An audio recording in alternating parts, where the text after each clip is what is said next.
এই দেখো ডান্ডি শুদ্ধ করেলা। তো কিভাবে এটা বানায় তো চলো রেসিপিটা একবার দেখিয়ে দিই। এই দেখো এগুলো কি বলো তো, এগুলো হচ্ছে করলা। আমি নিয়ে নিয়েছি করলা, আর এগুলোকে বানাবো হচ্ছে ভরে মা। এই যে আমি একটা করলা নিয়ে নিয়েছি, আর নিয়ে নিয়েছি চাকু। এই চাকু দিয়ে করলাটাকে আমি এরকম মাঝখান থেকে এরকম কেটে নেব। এরকম মাঝখান থেকে পুরো এইভাবে চাকু দিয়ে চিড়ে নেব। পুরো চিড়ে নিয়ে, আর এই দেখো এই যে ক্যামেরা একটু জুম করে দেখাই, এই যে ভিতরে দানাগুলো আছে এগুলো এরকম আঙুলের সাহায্যে এই যে সব বার করে ফেলে দেব। আঙুলের সাহায্যেও বার করা যেতে পারে, আবার চাকু দিয়েও কিন্তু বার করা যেতে পারে। আমার হচ্ছে আঙুল দিয়ে এটাই সুবিধা হচ্ছে, তাই আমি আঙুল দিয়ে এইভাবে এই যে সব দানাগুলো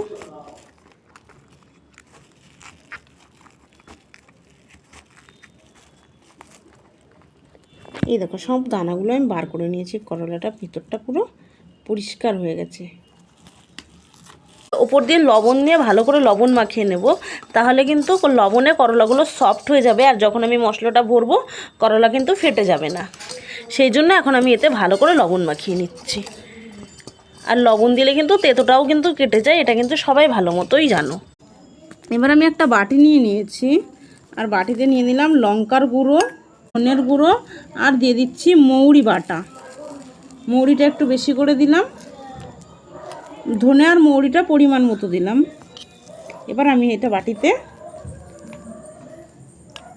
এই যে পরিমাণ মতো তেল দেব।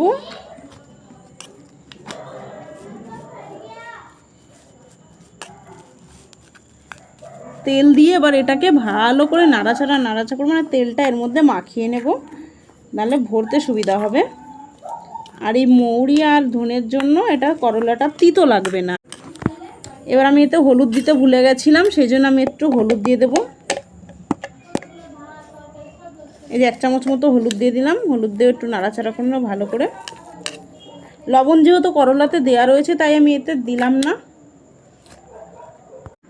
এই যে করলাটাকে এরকম আমি ফাঁকা করে নিয়েছি, আর এটা যেহেতু আমি লবণ দিয়ে ভিজিয়ে রেখেছিলাম তাই অনেক সফট হয়ে গেছে, তাই করলাটা আর ফেটে যাচ্ছে না। এই যে মশলাগুলো আমি যেরকম সুন্দর করলার মধ্যে ভরে দিয়ে এই যে এরকম মুখটা চেপে বন্ধ করে দিলাম। এটা কিন্তু ভাজা হবে। এই যে এভাবে সমস্তগুলো তৈরি করে নিতে হবে। এই যে সমস্ত করলাগুলো কিন্তু মশলা ভরা হয়ে গেছে। এই দেখো সমস্ত করলাগুলোতে আমি মশলা ভরে নিয়েছি। এবার এগুলো আমি তেল গরম করে তেলের মধ্যে ভাজবো। তো এই যে সমস্ত করলাগুলো আমি এই যে এক এক করে কড়াইতে সাজিয়ে নিচ্ছি। এই যে কড়াইয়ের ওপর দিয়ে একটু তেল দিয়ে দিলাম, যে ঢাকা দিয়ে দিলাম, আর এটা আস্তে আস্তে গ্যাসে হতে থাকবে।